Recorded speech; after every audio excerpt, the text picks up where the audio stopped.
Hello, in this video we are finishing up our discussion on section 6.3, which involves partial fractions.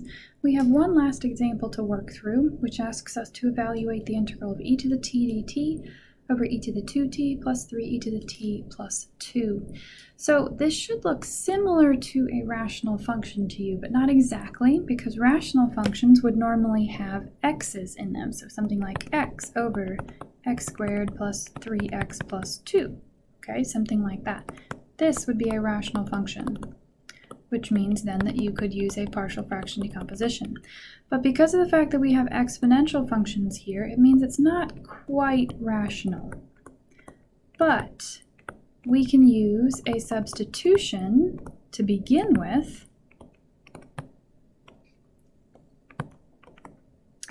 to rewrite it as a rational function. Specifically, the substitution that we want to do here, let's say we want x to equal e to the t. With any substitution, you need to remember to differentiate. So dx is going to be e to the t dt. Well, now notice that the integral of e to the t dt over e to the 2t, which we can write that as e to the t squared, plus 3e to the t plus 2. Our numerator is exactly what dx is. So then we have, this is equal to the integral of dx over x squared plus 3x plus 2.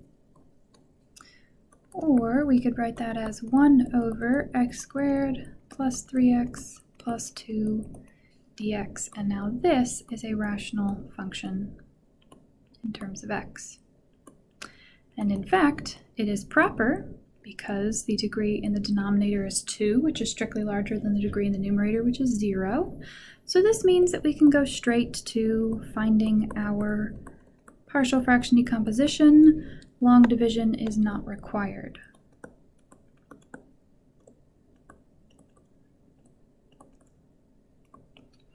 So first we need to factor our denominator. We're going to have x plus 2 and x plus 1. Then we'll set up our partial fractions. Both of our factors are linear. So we'll have a over x plus 2 plus b over x plus 1. Now we multiply by our denominator, so we get just a 1 on the left. We're going to get an a times x plus 1 on the right, plus a b times x plus 2 on the right as well. From here, you could distribute your a and your b, combine your like terms, and so on, but I'm going to use the trick to speed up some things. So first off, for this term, I'm going to pick x equaling -1 to zero it out. So we get a 1 on the left, we have 0 plus, that's going to be a 1b, so in other words, b is just 1. For this other term, x plus 2, I'm going to pick x equaling -2 there. So we get 1 on the left is equal to, we're going to have a times -1 plus 0, so in other words, a is equal to -1. So this means that 1 over x squared plus 3x plus 2 is equal to -1 over x plus 2 plus 1 over x plus 1. So then the integral of 1 over x squared plus 3x plus 2 dx is equal to the integral of -1 over x plus 2. I'll go ahead and split up the right-hand side, dx, plus 1 over x plus 1 dx. Again, you can do a couple simple use substitutions, but I won't require you to do that here.